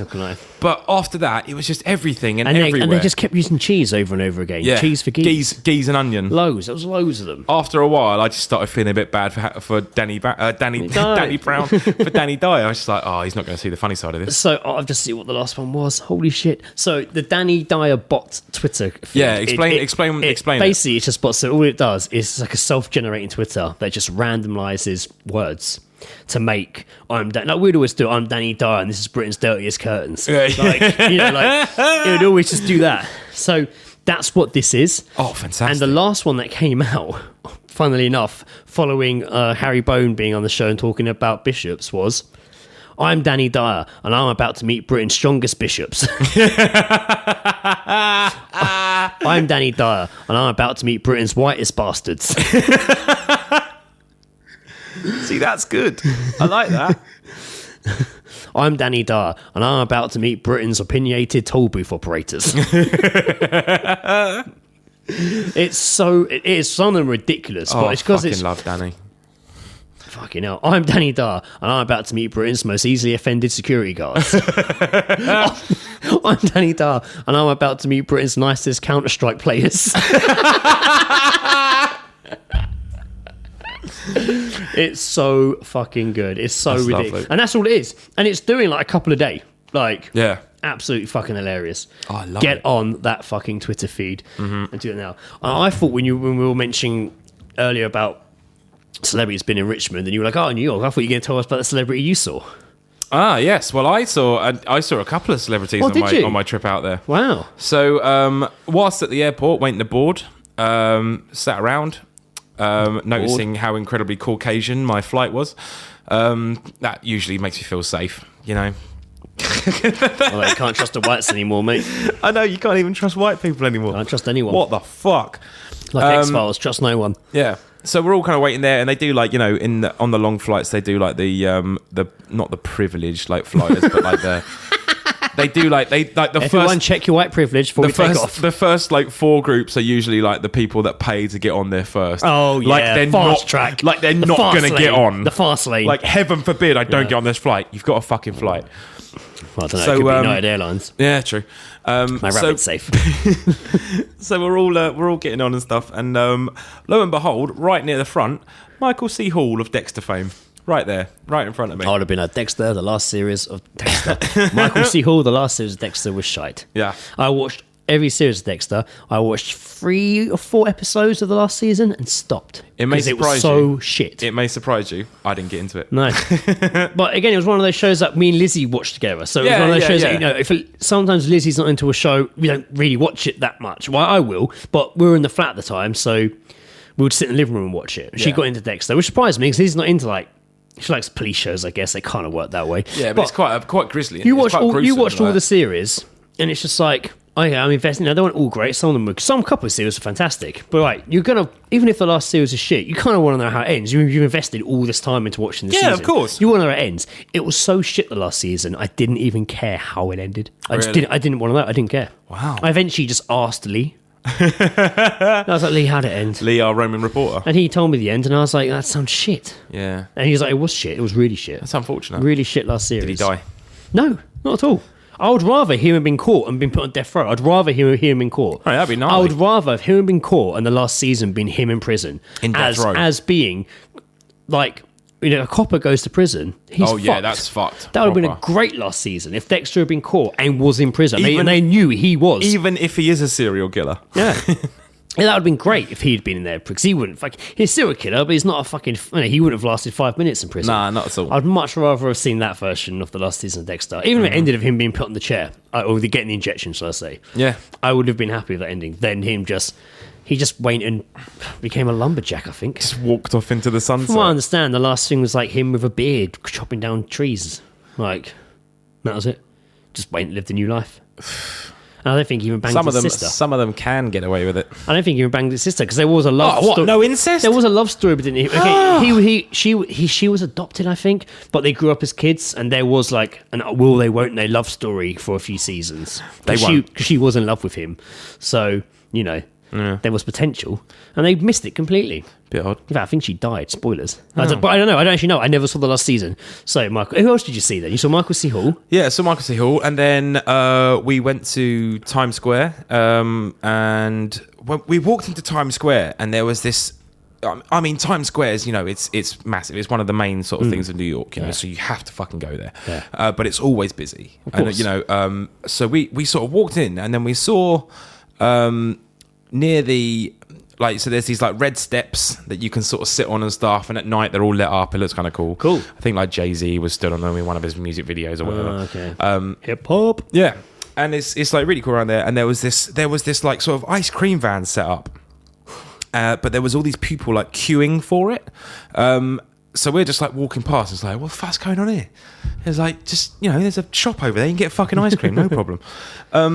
So we're walking past, and then it's just like, someone just comes on the thing, just like, you may be wondering why there's an ice cream van in the middle of Times Square today. Well, Katy Perry's going to be coming out in 2 minutes to give out cherry pie for a promotion for her new single. And we were just like... There was an article about that on Facebook. Yeah. She was giving out shit in Times Square. So like, I was just like... Mate, I want to see if this is legit. Like, I want to see this fucking happen. So we like sat on the red steps, which were fucking boiling, by the way. Yeah, it's genuinely thought I burnt my ass on them because it was so fucking. No, not even. Yeah. I even pulled my trousers up so my ass wasn't even exposed. It was so fucking hot. And there was like people sat there just like nothing was happening, and it was just like, what is wrong with you people? Used to it. So we're sat there for a bit, and then all of a sudden everyone just goes absolutely fucking crazy, and lo and behold, out pops Katy Perry from the hole in the ice cream machine, and she's just giving out cherry pie and having selfies and stuff. Tell you what, she's awkward talking to a big crowd. Did you talk to her? No. Although I did get a photo, and it looks like she's looking right at me. Oh, I bet she is. So he's not paying for his photo. He's not close enough for that. Yeah. That's not my best photo. He's English. Hope he doesn't know Russell Brand. He's English. I might have sex with him. I might have sex with him. That's fine with me. That's absolutely fine. I might have sex and marry him. She's got really short hair at the moment. I'm kind of into it. Oh, yeah, you like short hair. I quite like short hair as well. It's good. She looks good. Suits her. Also, the Met Gala was going on in New York at the time, and she came dressed as what looked like something from a satanic ritual. It was really bizarre. She looked like a bride of Satan. It was really odd. And apparently everyone was just like, oh, she was best dressed. And I was like, no, wow. She looks ridiculous. Best worsely dressed. Yeah. Best worsely? Best worsely Best dressed. shit is dressed. Best shit is dressed. Should we do agony aunts? I was going to segue into it when we were talking about incest a minute ago. Oh, sorry. No, it's fine. But then I remembered you said you didn't have a celebrity. Yeah. Yeah, I have to do an agony aunt. Agony aunt! Agony aunt! Excuse me, can I ask you a question? I don't want your advice. I don't want it. I don't need to listen to you talk to me. I don't want your advice. I just think you should marry the dog and be happy. I don't need to know what you have to say. Disclaimer, do not take our advice. If you do, we'll not be held accountable for inedible heartbreak. Thank you. This is a good one. My lover called out his daughter's name when we were having sex. I don't think he even realised, and it freaked me out. Oh my God. I'm 29 and married. My lover is single and 46. What the fuck? Damn. Great. Fuck these people already, right? So she's wrong already. Yeah, she's well in the wrong. She's in no place to be having her agony. She's having an affair. And she's upset about her lover. His daughter is 27, and he has brought her up since she was 5 because her mum had an alcohol problem. That's close to her to the lover's age. She's 29 and the daughter's 27. He lives next door. Somebody's fighting some demons. He lives next door but one, and I work in the same hairdressing salon as his daughter. We are good mates, though I am now on maternity leave. I have a 6-month-old son who is my world. My husband is 32 and a great dad, but we're more like friends than lovers. We haven't had sex in more than a year. How have you had the kid? Oh, I suppose it's 6 months. Yeah. 9 months. You're having kids. You fucking do it. You figure it out. That's true. I hope they get the maths from Lizzie. We were trying when I was with where the fuck was I? I was somewhere with Ed, and we were trying to work out how much something cost in a pub, food or something. And I remember Ed was like, "Fuck, where's Joe?" Carry on. My husband was always scared it would affect my pregnancy, but things haven't changed since our son was born. That's the banging they're on about there. Yeah. We were invited to these neighbours for a small party for the dad's birthday. It was good fun. Our son was asleep upstairs while the drink flowed, and we all started dancing. My friend from the salon was soon hammered, so went to bed. We were invited. Wait, that's the same bit I've just read. Oh yeah, sorry. Bad screenshotting, dude. Sorry. She went to bed. Our son woke up, and my husband said he'd take him home and give him a bottle. Ooh. Everyone else drifted off, and I started to help my neighbour clear up. Drifted off and left as past just fell asleep. I think they just drugged everyone. Yeah, just everyone just it was like it was a roofie party. I thought I'd spilt something down my top as he kept staring at me, but then I realised he was looking at my chest. Ooh. He couldn't keep his eyes off me. So I was so turned on that when he pulled me in for a kiss, I thought I'd explode. He peeled off my clothes. He knew what would feel good. We had sex. It literally just says it. I hate that expression, peeled off my clothes. It just doesn't peeled off. What is it like? Clothes don't peel off. What are you, an orange? Clothes don't peel off. No, they don't. I don't understand what you're wearing. They fall or they are pulled off. Yeah, or lifted if it's a dress. I don't see how they're peeled off. All right, so yeah, they had sex. Next time I'm in a situation where I can undress a woman, I'm going to try peeling off her clothes. I can't wait to peel your clothes off and then have sex. It was rushed, but it felt so great to be with a man again. He is 46, remember? We've been meeting regularly while my husband and his daughter are at work. My husband still doesn't come near me, so it's been great to get my fix. Ooh. But last week, we were having a quickie, and my neighbour shouted his daughter's name as he climaxed. It's made me feel really weird. I don't know whether to end our relationship or ask him what's going on. He's obviously thinking about his daughter, isn't he? Well, I mean, you could take a lot about that. I mean, they're both the same age. Yeah. Do they look the same? They're mates. Same age. Friend of his daughter's. Saying his daughter's name. Is that how it ends? Yeah. Oh, is it? So what was the last bit? I don't know whether to end our relationship or ask him what's going on. I think it's very straightforward to ask him what's going on. I think you should do both of those things, actually. Yeah. I would say no, but not in that order. Ask what's going on, then end the relationship. Yeah. You said because he doesn't. I reckon he did know he said it. That's why he probably had the fucking best fucking climax he's had with you of his life. That's obviously what he wants. He wants to absolutely rag the shit out of his daughter. Obviously, what he wants to. He wants happen. them both together. So it sounds like since he's missed the mum was gone from like alcohol. He wants them both together, sucking on a bollock each. So since the mum's gone, he's obviously turned more. Since his missus is gone, he's obviously turned more to his daughter. So he's got more of a relationship with his daughter. Yeah, and it's obviously turned a bit sexual in his mind. And now neighbour next door, who's also his friend. Wake up, let's make love tonight. And now he wants to bang his daughter, so he's going for the next best thing.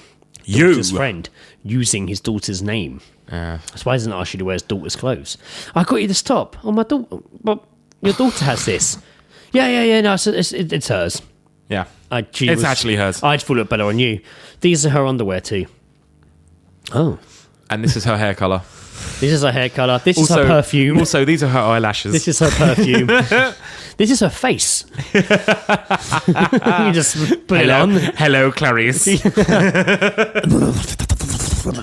the vag flaps.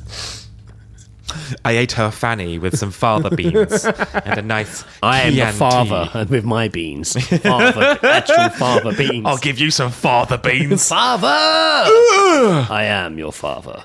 So I think we've cracked that quite quickly. He obviously wants to bang his... And how she hasn't realised it, I don't know. In all honesty, even aside from the calling out your daughter's name, already a bit of a fucking dodgy situation. Yeah, banging your daughter's friend who's married next door with a 6-month-old baby. And I know you're feeling a bit like, husband won't touch me anymore. I mean, I understand the convenience of it being next door, but and your husband doesn't want to know, apparently. Maybe because you don't want to know either because you're banging this guy. Maybe because you're still fat from pregnancy. Maybe, yeah. But cut that out. That's bad. Oh no. I can't cut it while we're talking. Everything's changed. I can't say things about pregnant women anymore. That's all right. It's all right. You can still can. It's fine. That's sweet.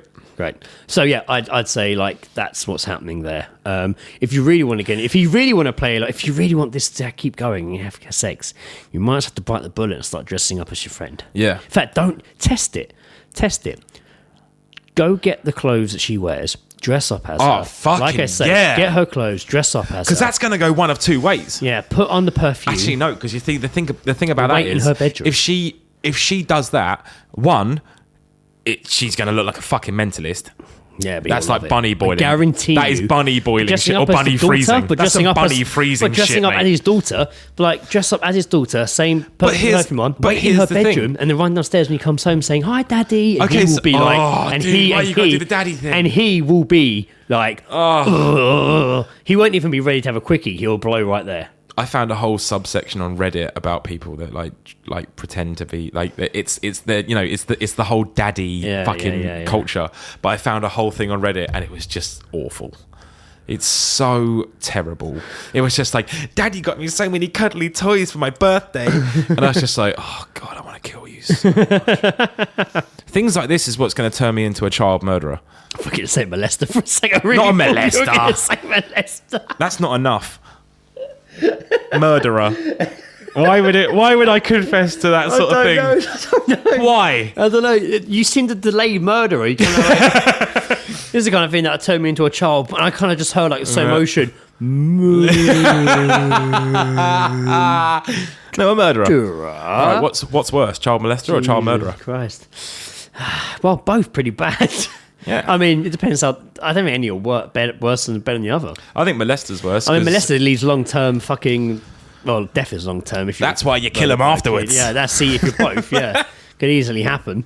God, we've taken a weird turn to, kids getting I've been away, all right? I haven't had a chance to be odd. Let me be odd for a bit. I tell you, what you're saying about the woman dressing up as the daughter, because the thing is, if that were me and I had this secret daughter fetish, if I got home and saw that, I would think it was a trick. And I was just like, hang on, like, I'm not gonna respond good to this because that's gonna freak her out as a test. So I'm gonna be like, what are you doing? And then that's gonna fuck up her. Like, she's gonna be like looking like the weird one. If he does that, that'd be an impressive move on his part, right? Yeah, but he won't. I guarantee you, he won't. He will be fucking in on that. He will fucking love it. I think he'll rape her. Well, that's what she'll be doing. And then that's it. They'll probably have the best sex they've ever had. That is dark. They'll probably have the best sex they've ever had together. Call me daddy. He will. That's obviously what he wants. And he'll probably be taking it really far. Like, if you're making a fucking beans on toast afterwards. You know, time to go to the park. Right. She's 27. What are you talking about going to the fucking park? Put Jerry in pigtails. What, so she looks like Harlequin? Win an Oscar for that sort of thing these days. yeah, hair and makeup for Suicide Squad. Okay, so I that's the advice I'm giving. So you reckon she should dress up as the daughter? Yeah, and see how he responds. Yeah. I mean, it's an interesting theory. Yeah. It's good advice, I'd say. And, you know, they're both the same age, probably similar sizes. That's what I'm saying. That's obviously what this whole thing is about, I'd say. Although she did mention her chest. Maybe her chest is a bit more pregnancy buxom. chest, probably, yeah. She's got preggers tits. Bit girth to those boobs. But a good wedge of tit. You got fat tits. A nice big pair of Bristols. Bristols. That's from remembering badly. I've never forgotten it as a kid. I've never forgotten it as from remembering badly. Big pair of Bristols. Oh, let me shove my face right on your Bristols. One way ticket to Bristol, please. I'll stick around for a while. Well, I think it's interesting advice that you've given there. Advice. Not for me to say whether it's wrong or right. I think it's a bit odd. It is for you because we're giving advice not asked for, so it is for us to say. It's true, yeah. No, I guess you are. So you're saying different advice. You're not agreeing with this. I just think that he could easily just turn around and say like, nah, because she's just trying to test me out here, and she's probably going to call the police. I don't think he would. I don't think he'd care about me testing. I reckon just have like a civilized conversation. Just say like, you said like, why? That's so boring. You said you wanted to be odd. Yeah. Let me be odd. Have a civilized conversation. No, I got the odd out of me. Now I'm back to being slightly sensible. Jesus. I think have a chat. Back to. I think have a chat first. See how he responds to that, and then sorry, I got hiccups and burps. The worst kind. Burp ups. I think So ask him about it first, and say like, yo, you said like your daughter's name the other night when you came inside me. So like, and if he's just like, nah, you must be mistaken. If that doesn't go, then dress up as the daughter, and just watch the blood flow to his penis. That's how you do it. So quickly and fast his dick will explode like the fucking lift doors in The Shining. Oh, God. And then he'll come out his thumbs. Oh, good. We've gone full circle. Speaking of circle, we mentioned it earlier. We'll wrap up and play us out by doing the shoujo shit for Kingsman 2, The Golden Circle, the name of the film. The Golden Circle. So that's pissing, Elton John's in it. That's blatantly pissing. Elton John's in it. He's not in the trailer, but he's in the film. Oh, that's interesting. Yeah, he's not in the trailer yet. That'd be quite good. Well, let's sort that out. So, yeah, we'll get it set up and we'll come back to you in a second. I think it's for me to decide if it's shit or not. Shoujo shit. You fucked it, mate. Now, this will be interesting because Joe, as he said at the beginning, actually enjoyed the first film we saw recently. Yeah, I might actually like this. So now the trailer for the second one's come out. So it might not be shoujo shit. It might be shoujo things he might actually want to see. But of course, not in the cinema. Shoujo things he might go to the cinema. When I sent Gaz your list of films you saw from Overall Powers, and he was just like, "Oh man, he might actually go to the cinema." I was like, "Steady on." Yeah, no, steady on. Still a boycott, guys. Unfortunately.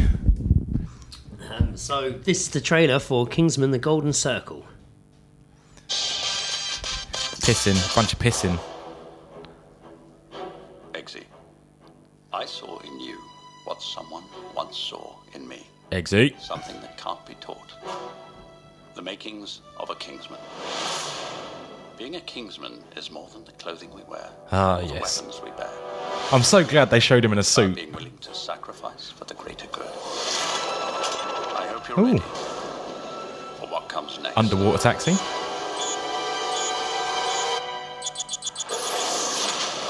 Oh shit! And now the end is near, and so I face He looks good. the final That was gay. curtain. friend, I'll say it clear. Oh, he's angry. I'll state my case, of which I'm certain. Some sort of volcano.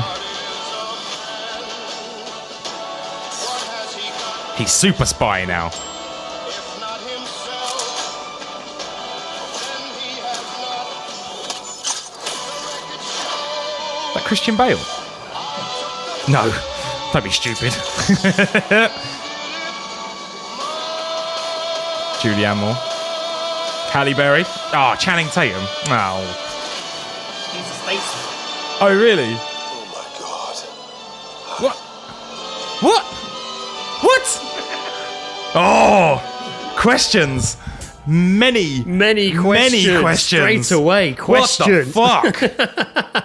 Oh, and that's quite interesting. They showed that in the trailer because that's playing a big card. oh, yeah, that is a huge That's plot a twist. huge plot twist. The little spoiler they threw out in that first trailer of the fact that Harry is alive Yeah. at the end. Because I love that bit in the first film. He's like, it's not that kind of movie. Yeah. Shoots him in the head. I love that. I straight love up. that bit. And especially after the whole like church scene, the Yeah. whole church scene is amazing. When he tries to get up and leave, which is like, where are you going? And he's just like, I'm a man having current relations with a black man out of wedlock. Yeah. Hail Satan and good day to you. I love the fact they keep like talk about Bond films and it's just like that. Oh, it's not that kind of movie. Bang. I like it in the you know when they give everyone a dog Yeah. and he picks like the pug and he's just like, no, it's a bulldog in it. It's and going to get bigger, And right? he just goes, oh fucking hell. Would you have shot the dog? Nah, man, I don't think I could do that. It's pretty harsh, isn't it? So, But then again, you think about like how it's explained afterwards, Yeah, and yeah. it's just kind of like, you know, everything's a test. Like the girl in the fucking water room didn't die. She's fine. She's with her family right exactly, now. yeah. But it's like the thing I liked as well because he obviously names his dog JB. Yeah. And then it's only then that you realise how many agents have the initials Yeah. JB. Yeah, They yeah. never fucking caught on. So he's like James Bond, No. Jason Bourne, Jack Bauer. My third guess. Of course. But Channing Tatum's the statesman. So he's the American version of Kingsman. Got it. And from what I hear, the film's heavily whiskey based. Ooh. Like the whole statement thing. They're fighting there's a bit where they're fighting in a whiskey In like distillery. a distillery. Yeah. That's pretty So cool. I watched like a little featurette of Kingsman 2 and all it was about was the whiskey. Yeah. Like they were finding the whiskey they were going to use. The Crazy. great thing as well, the kid playing Eggsy doesn't look that much older. Because I mean, No. Kingsman's been out for 4 years? Yeah, something Then like that. Yeah. It's been a while since Yeah. it, like, and he still looks fairly. The only other film I knew him to be in was that Eddie the Eagle. Oh, really? Was he in that? Yeah, he played Eddie the Eagle. Oh, really? Yeah. Oh, fair play to him. Yeah. So I guess Eddie the Eagle was happy with the choice. Oh, Yeah, a nice yeah. buff young man to play me. Fantastic. Because he was not a buff young man. I saw him on the One show the other day. Old Eddie the Eagle. Yeah. So there you go, Kingsman 2. It looks Yeah, fun. I'll see that. It looks fun. I won't go to the cinema, No, but of I'll course see you it. won't. No. I'll watch it over Ed's. You watch it over Ed's. I don't even know if that's an Ed film. To be honest with you. My cinema. I wouldn't even say that's an Ed film. What, you don't think Ed's into the Kingsman? I don't think so. Whenever we That's go to Ed's, we surprising. very rarely watch films like that. Well, like action shit. Very rare. Old ones, yes. Yeah, old It's ones. very rare we watch.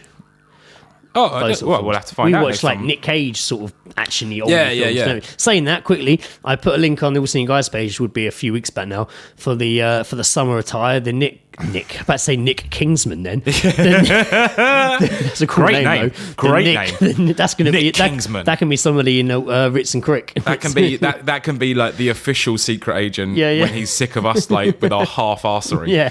And he's just like, I've come to show you how to do it right. Nick Kingsman. I'm the he can be the secret Oh, agent. can I be Nick Kingsman? Of course you can. I want to do yes. the voice of Nick Yeah, Kingsman. yeah. You two were two of the worst detectives I've ever seen in my lifetime. By God, you get the job done. I like my children shaken, not stirred. Like a British nanny. But yeah, they've done the Nic Cage like onesie bodysuits. They look great. Oh, yeah. Yeah, they look terrifying. I saw a trailer for like a Nick Cage film. I that's put coming it out. I put it on the Facebook page the other day. It looks Yeah, fucking yeah. terrible. Yeah, it looks I really bad. swear they It's used your the same classic- two shots in the trailer as well. I swear there's a it's shot it's of your him in the classic, hallway. I like, swear they use it twice. Scary odd neighbor fucking situation, isn't it? And it's just like clearly he doesn't believe his wife. The wife as well in that film is the same woman that's in Face Off that gets shot. Oh, and really? Whose kid she Oh, adopts. yes. That's of the same course. woman. Yeah. the trailer shows you pretty much the entire film as well. Yeah, you can pretty much. You can pretty much way get more than you need to see. Again, Gasman Powers commented on that trailer saying, "Coming to a DVD bargain bin near you soon." Coming to Netflix soon.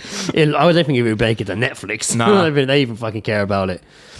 I mean, it depends. I'd love to see the thought process of what goes on Netflix. I bet you. Do you think they have like massive meetings, like sat down and just be like, "All right, well, what about this? Oh, I don't know, it's a bit popular. What about this? No, it's another Nic Cage film. No, fuck no. So that would bring us to the end of the show. Yeah, nice little catch up. Yeah, welcome back from New York. Thank you very much. Thank you. Congratulations on becoming a dad. Not yet. Soon.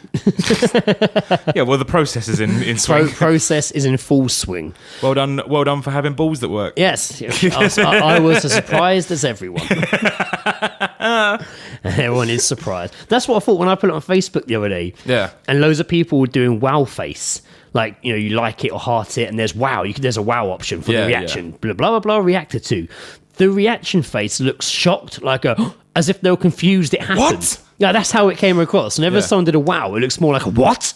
You got hefty, mate. You got loads of love from that though. Mate, it was insane. And like a crazy amount. It was insane. Like a really huge amount of people were really, really supportive and sending you congratulations and like just general love and appreciation. And it was, it was fucking brilliant. We had I think 300 likes on there. Oh, cool. Like 400, I swear. Yeah, and then we had fucking over 100 comments. Still happening now. Yeah. And fucking the Instagram post had over 500 fucking likes. All over social media. And not all weird people. A lot of them were people I don't know. Yeah. Just people. But that's just standard. Everyone loves a bit of good news, congratulations. Who is this person? It was just I don't even know who the fuck you are, but you don't know anyone, but okay. But, friends and family, all for people to see. The thing is as well, is if someone likes it, it then goes on their feed. Yeah, and that's someone it. else They tell a friend, they tell two friends. That's it. They tell two friends. Great, no, I think it's great, really, really, really, really good news.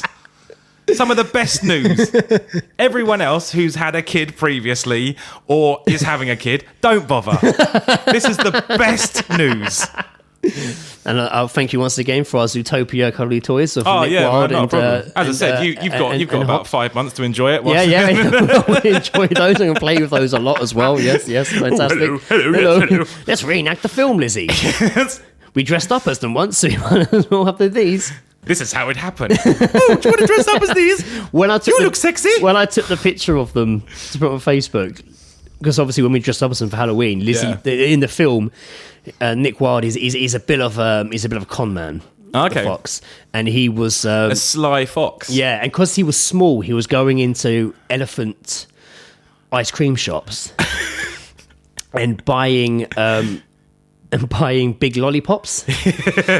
But then he would pretend he lost his wallet. He had his little kid with him who wanted to be this is my son, he wants to be an elephant, and the kid's dressed up in an elephant onesie, and the elephant's like, no, we don't have any money, you're not having it. And then Hops walks past and it's like, oh, poor little kid, I'll pay for the ice lolly. And he's like, thank you. Then they leave, and later on she sees him and he has the big lolly and he melts them.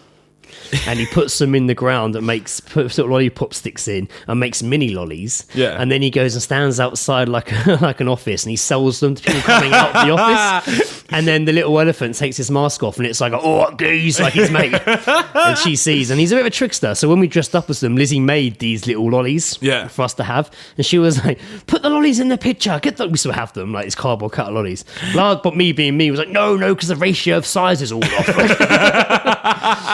It's got to be done properly, Lizzie. Got to be correct. The ratio's all off. It's got to be done right. So yes, thank you for that. Oh, my pleasure. And we will see you. Well, you'll hear from us, I guess, next on the flip side, next episode, where we don't know what we're going to do for that one yet, but we got. We'll figure it out. I've got lists of ideas. Yeah, always. So it's been a farewell from Greg. And I have been rabbit freezing Joe Jackson. And I've been fat making men gay.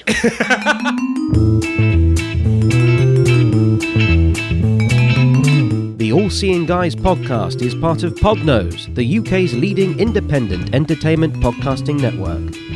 For episode archives of the All Seeing Guys and all of the shows on the network, visit us at www.podnose.com. You can also follow us on Twitter via @Podnose or send us an email via admin@podnose.com.